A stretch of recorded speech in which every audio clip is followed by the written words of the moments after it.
You wanna know who I am? Folks call me the Bone Man.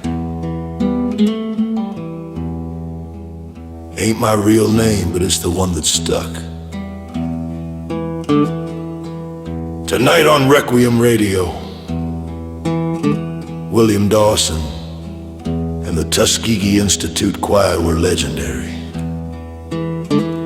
At Tuskegee they built that chapel to carry sound, not to trap it.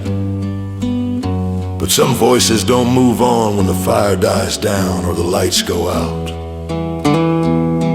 Some voices stay right where they were silenced. This story is the Haint in the choir loft.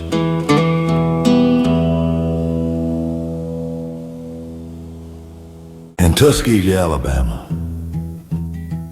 the magnolias bloom too early some years.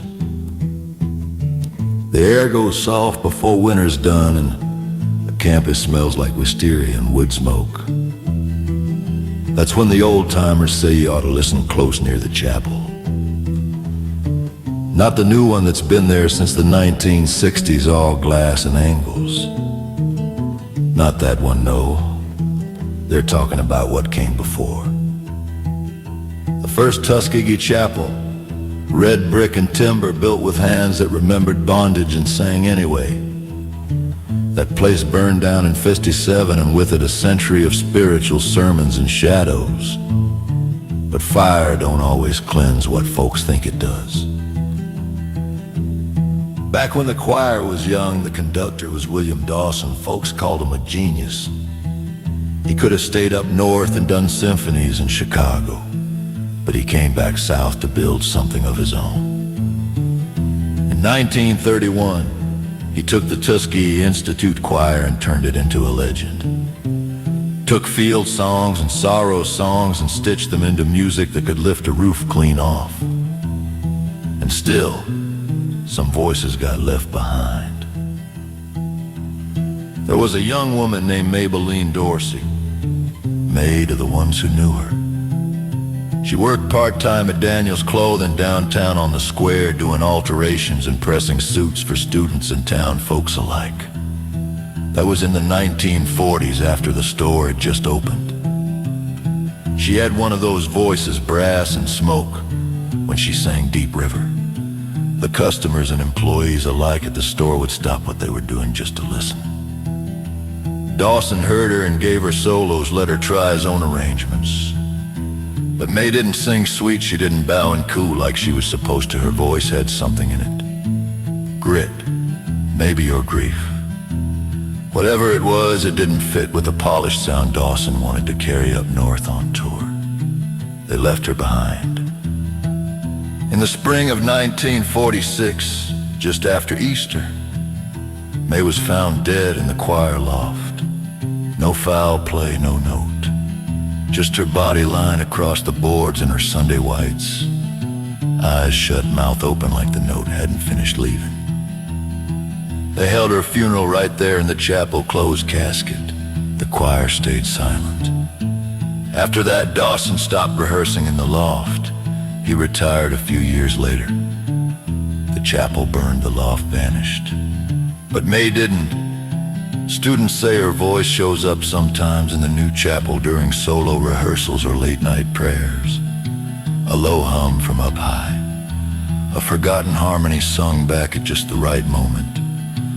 Once, in 2003, the choir recorded, "There's a balm in Gilead for Founders Day."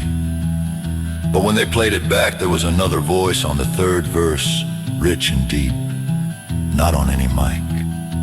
No one had heard it in the room, but there it was on tape, clear as confession. They say it was May. I only heard her once. Late one night I slipped into the chapel. Place was empty, quiet, but the organ was humming. Not played, just pulsing like it remembered something. And from the rafters a single voice rose up, not words, just sound. Round, alive, angry and beautiful. Then it was gone. Daniel's Clothing closed in '95, boarded up now, but the old sign still hangs. Some say the mannequins in the window never got undressed. Some say if you go back behind the counter near where May used to sew, you'll find a flyer from 46, one advertising a spring concert that never happened. Her name's still on it, soprano soloist. They never printed another. Some folks say if you sing the right line, she'll answer you. Others say she's waiting for someone with the nerve to climb the loft, take up the part she never got to finish, and let her voice fly. Not polished, not perfect, just true. And Tuskegee still listens.